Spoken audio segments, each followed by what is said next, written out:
வணக்கம். ராகவா விஷன் செய்திகளுக்காக ஆனந்தி. விரிவான செய்திகளை காணும் முன் இன்றைய முக்கிய செய்திகள். புதுவையில் பொதுமக்களும் சுற்றுலா பயணிகளும் கட்டாயம் தலைக்கவசம் அணிய வேண்டும். கவர்னர் கைலாஷ்நாதன் வலியுறுத்தல். புதிய மதுபான தொழிற்சாலைக்கு உரிமம் வழங்க ஒப்புதல். அமைச்சரவை கூட்டத்தில் முடிவு.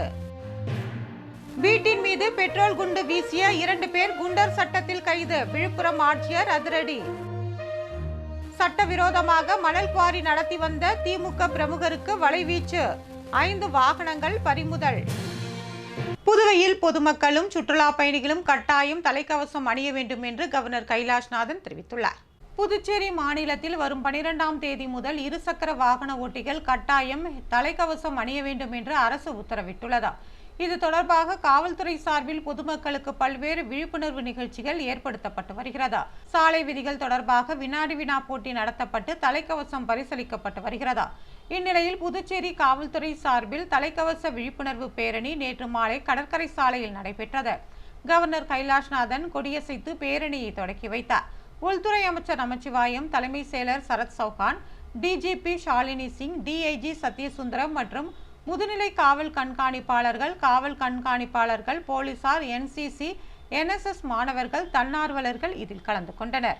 விழாவில் பேசிய கவர்னர் கைலாஷ்நாதன், ஜனவரி 12ஆம் தேதி முதல் ஹெல்மெட் சட்டம் அமல்படுத்தப்பட உள்ளதாகவும் புதுவை மக்களும் சுற்றுலா பயணிகளும் கட்டாயம் தலைக்கவசம் அணிய வேண்டும் என்றும் வலியுறுத்தினார்.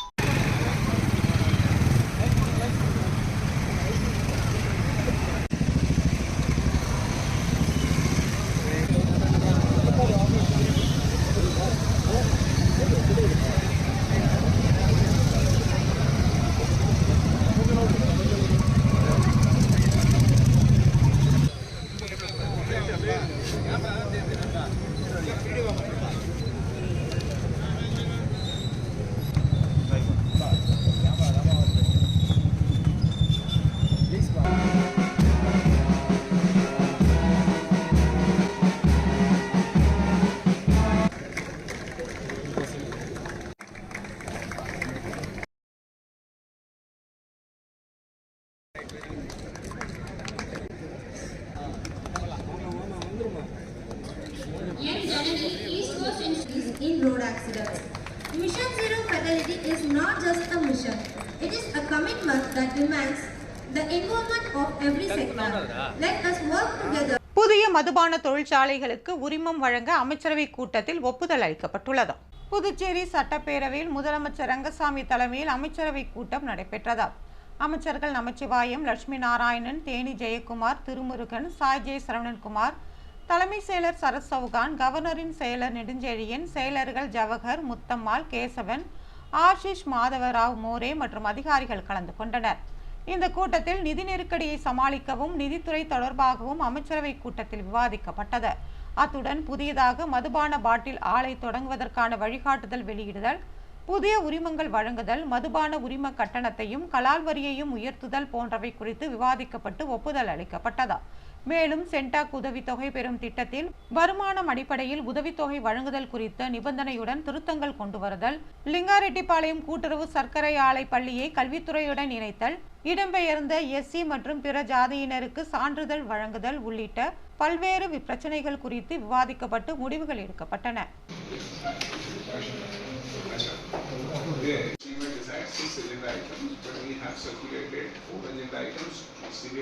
Serial numbers 2, 3, 5 and 6. Financial assistance higher education provided.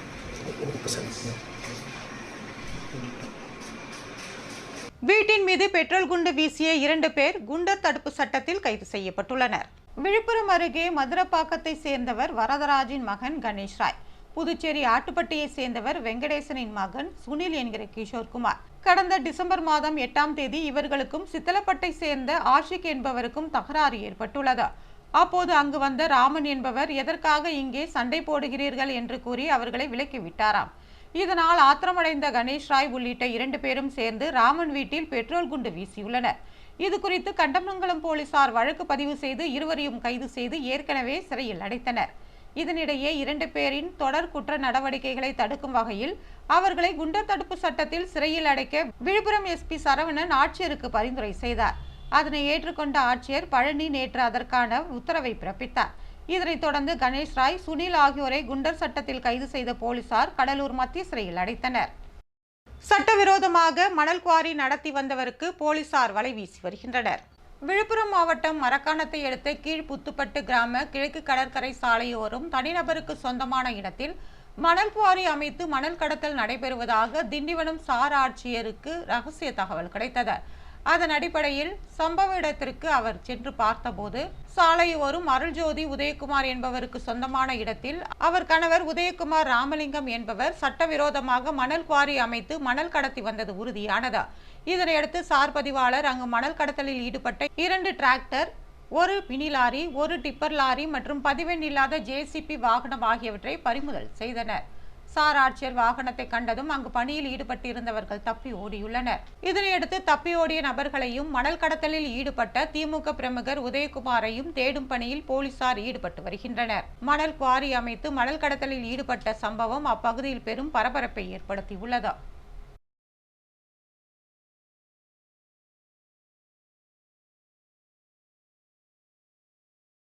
Pongal வாழ்த்து அட்டை தயாரிக்கும் பணியில் அரசு பள்ளி மாணவர்கள் ஈடுபட்டுள்ளனர்.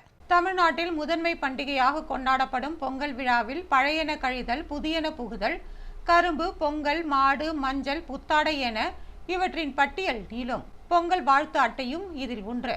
ஆனால் நவீன அறிவியல் வளர்ச்சியின் வேகத்தில் தற்போது வாட்ஸ்அப், முகநூல், இன்ஸ்டாகிராம் போன்ற சமூக ஊடகங்களின் ஆதிக்கத்தினால் அவற்றின் வழி வாழ்த்து அனுப்பும் முறையில் வழக்கமாகி வருகிறது. இருப்பினும் 20 ஆண்டுகளுக்கு முன்பு பொங்கல் பண்டிகையின் நெருக்கத்தில் அஞ்சல் வழி அனுப்பி கொண்டிருந்தோம். அப்போதெல்லாம் அஞ்சல்காரரை பார்த்தாலே மகிழ்ச்சி வந்துவிடும். யாரேனும் பொங்கல் வாழ்த்து அனுப்பியுள்ளனரா என்று ஆர்வத்துடன் எதிர்பார்த்த காலம் அது. சிறுவர் முதல் பெரியவர் வரை ஆர்வத்துடன் பொங்கல் வாழ்த்து அட்டைகளை தமது நண்பர்களுக்கும் உறவினர்களுக்கும் அனுப்பும் பழக்கம் இருந்தது. அந்த பொங்கல் வாழ்த்து அட்டைகள் விலைக்கு தகுந்தாற் போல பல வகைகளில் பல வண்ண படங்களுடன் கடைகளில் விற்கப்படும். பொங்கல் வாழ்த்து அட்டை அஞ்சலில் வந்தால் அதற்கு பதிலாக பதில் பொங்கல் வாழ்த்து மடலோ நன்றி மடலோ அனுப்பி மகிழ்வர். ஆனால் அந்த மகிழ்ச்சியான நினைவுகளின் காலம் போய் பொங்கல் வாழ்த்து மடல் என்ற வழக்கத்தையே நாம் மறந்துவிட்டோம். அப்படி மறக்கப்பட்ட வாழ்த்து அட்டை அனுப்பும் அழகான வழக்கத்தை மீட்டெடுக்கும் வகையில் அருமார்த்தபுரம் திருவிக அரசு உயர்நிலைப்பள்ளியின் ஓவிய ஆசிரியர் அன்பழகனின் வழிகாட்டுதலின்படி மாணவர்களின் முயற்சியால் பொங்கல் வாழ்த்து மடல் அவர்களது கைகளினால் தயாரித்து அதில் பல வண்ண ஓவிய வேலைப்பாடுகள் செய்து அட்டையின் உள்ளே பொங்கல் வாழ்த்து கவிதையும் அனுப்பி தனது உறவினர்களுக்கும் நண்பர்களுக்கும் ஆசிரியர்களுக்கும் அனுப்ப ஆயத்தமாகி வருகின்றனர். இந்த கலைப்பணியில் அனைத்து மாணவர்களும் ஆர்வமுடன் பங்கேற்றனர். கடந்த ஆண்டும் இதேபோல பொங்கல் வாழ்த்து மடல் செய்து உறவினர்களுக்கும் நண்பர்களுக்கும் மாணவர்கள் அஞ்சலில் அனுப்பி மகிழ்ந்தனர் என்பது குறிப்பிடத்தக்கது. திருக்கனூர் போர்நேரு பள்ளியில் மல்லர் கம்ப விழா கொண்டாடப்பட்டது. புதுச்சேரி போர்நேரு மேல்நிலைப் பள்ளியில் புதுச்சேரி மாநில அளவிலான மல்லர் கம்ப விழா நடைபெற்றது. நிகழ்ச்சியில் போர்நேரு மேல்நிலைப் பள்ளியின் தலைவர் ஜானகிராமன், துணைத் தலைவர் ஜெயச்சந்திரன், முதன்மை விருந்தினர் ஸ்ரீ சோமசேகர் அப்பாரு கொட்டாராவு, திருக்கனூர் சிங்கம் கிளப்பின் தலைவர்கள் மற்றும் அனைத்து உறுப்பினர்கள் மற்றும் கண்ணன், முகமது அசாருதீன் ராஜ், முகமது அலி, செல்வகுமார், பிரபு, இளவரசன் உள்ளிட்ட ஏராளமானோர் கலந்து கொண்டனர். பள்ளி அளவில் பயிற்சியாளர் பிரபு பரணியார் திறம்பட பயிற்சி அளித்து தேசிய அளவிலான போட்டிகளில் பங்கு பெற செய்வதை அந்த பள்ளி நோக்கமாக கொண்டுள்ளது. விழாவில் பள்ளி நிர்வாக ஆசிரியர்கள், பெற்றோர்கள், மாணவர்கள் கலந்து கொண்டனர். உருவான பல கலைகளில் மிகவும் சிறந்ததாக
சீமான் மீது நடவடிக்கை எடுக்க கோரி முதுநிலை காவல் கண்காணிப்பாளரிடம் திமுக சார்பில் மனு அளிக்கப்பட்டுள்ளது.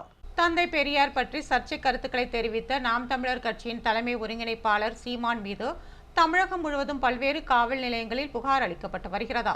இந்நிலையில் புதுச்சேரி திமுக மாநில அமைப்பாளர் சிவா தலைமையில் 100க்கும் மேற்பட்ட திமுகவினர் புதுச்சேரியில் சட்டம் ஒழுங்கு சீர்குலைவு வகையில் பேசிய நாம் தமிழர் கட்சி ஒருங்கிணைப்பாளர் சீமான் மீது நடவடிக்கை எடுக்க வேண்டும் என்று வலியுறுத்தி உருளையன்பேட்டை காவல் நிலையத்தில் புகார் மனு அளித்தார். முதுநிலை காவல் கண்காணிப்பாளர் கலைவாணனை சந்தித்து சீமான் மீது நடவடிக்கை எடுக்க வேண்டும் என்றும் அவர் வலியுறுத்தினார்.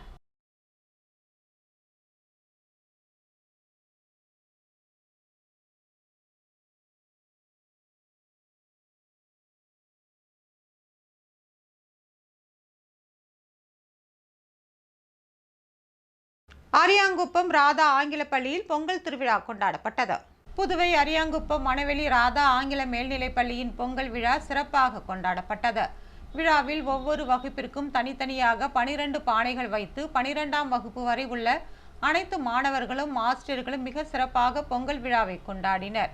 விழாவில் பள்ளி ஆசிரியர் வசந்தி மற்றும் மாலா ஆகியோர் தீபாராதனைகளை காட்டி பொங்கல் விழாவினை துவக்கி வைத்தனர். பள்ளி ஆசிரியர் கங்கா, பரமேஸ்வரி, தனம், வனிதா, மலர்கொடி ஆகியோர் முன்னேற்பாடுகளை செய்து விழாவை சிறப்பாக செய்திருந்தனர். விழாவில் பள்ளி தாளாளர் தலைமை ஆசிரியர் பெர்லின் ஜெயக்குமார் பொங்கல் விழா சிறப்புகளை பற்றி மாணவர்களுக்கு எடுத்து கூறினார். பள்ளி தாளாளர் பரமானந்தம் மற்றும் ராதா அம்மையார் ஆகியோர் பொங்கல் படையல் செய்தனர். மாணவர்கள், பெற்றோர்கள் பொங்கல் விழாவில் பங்கேற்றனர்.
காட்டுக்குப்பம் தனியார் நிறுவனம் சார்பில் தலைக்கவசம் அணிவது குறித்த இருசக்கர வாகன பேரணி நடத்தப்பட்டது.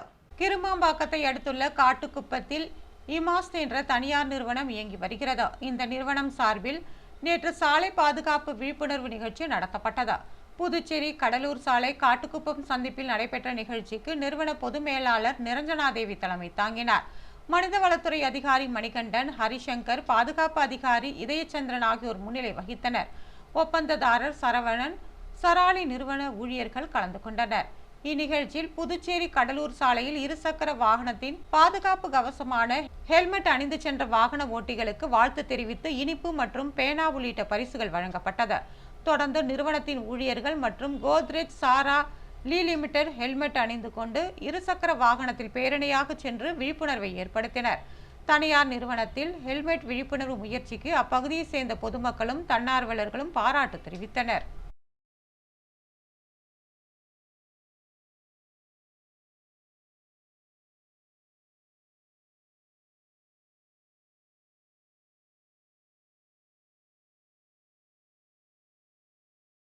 புதுவை மணக்குள விநாயகர் கல்லூரியில் தமிழர் திருநாள் கோலாகலமாக கொண்டாடப்பட்டது. புதுச்சேரி மதகடிப்பட்டு ஸ்ரீ மணக்குள விநாயகர் கலை மற்றும் அறிவியல் கல்லூரியில் தமிழர் திருநாளை முன்னிட்டு ழகரம் 2025 தமிழர் பெருவிழா என்ற தலைப்பில் அமைந்த 2 நாள் நிகழ்ச்சி மற்றும் பரிசளிப்பு விழா நடைபெற்றது. மணக்குள விநாயகர் கல்வி அறக்கட்டளையின் தலைவர் தனசேகரன், செயலாளர் நாராயணசாமி கேசவன், பொருளாளர் ராஜராஜன், இணை செயலாளர் வேலாயுதம் ஆகியோர் வாழ்த்துக்களுடன் தொடங்கிய நிகழ்ச்சியில் கல்லூரியின் இயக்குனர் மற்றும் முதல்வர் வெங்கடாச்சலபதி தலைமை தாங்கினார். ஸ்ரீ மணக்குள விநாயகர் கலை மற்றும் அறிவியல் கல்லூரியின் முதல்வர் முத்துலட்சுமி நோக்க உரையாற்றினார். கல்வி குழுமத்தின் இணை செயலாளர் வேலாயுதம் வாழ்த்துரை தெரிவித்தார். பொருளாளர் ராஜராஜன் அரங்குகளில் வெற்றி பெற்ற மாணவர்களுக்கு பரிசுகளை வழங்கினார். நிகழ்ச்சியில் மாணவர்கள் தமிழர்களின் பெருமை மற்றும் கலை இலக்கிய பண்பாட்டை வெளிப்படுத்தும் விதமாக பல்வேறு அரங்குகளை அமைத்திருந்தனர். இந்த அரங்குகள் மாணவர்களின் படைப்பாற்றலையும் தனித்திறமையையும் வெளிப்படுத்தும் விதமாக அமைந்திருந்தது.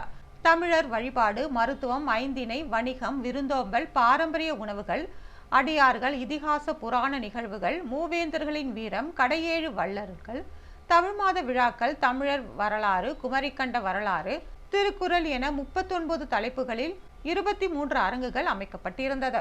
நிகழ்ச்சியை கலை மற்றும் அறிவியல் கல்லூரியின் 12 துறைகளை சேர்ந்த துறை தலைவர்கள், பேராசிரியர்கள் மற்றும் மாணவர்கள் ஏற்பாடு செய்திருந்தனர். கங்க்ராச்சுலேஷன்ஸ். நேற்று ரொம்ப சூப்பராக பண்ணியிருந்தீங்க. ஸோ ஃபர்ஸ்ட் ஆஃப் ஆல் எல்லோரும் உங்களுக்காக நீங்கள் கைத்தறிக்கோங்க. ஏன்னா ரொம்ப அழகாக பண்ணியிருந்தீங்க எல்லாருமே. நான் எல்லா ஸ்டால்ஸையும் பார்த்தேன் நான். ஸோ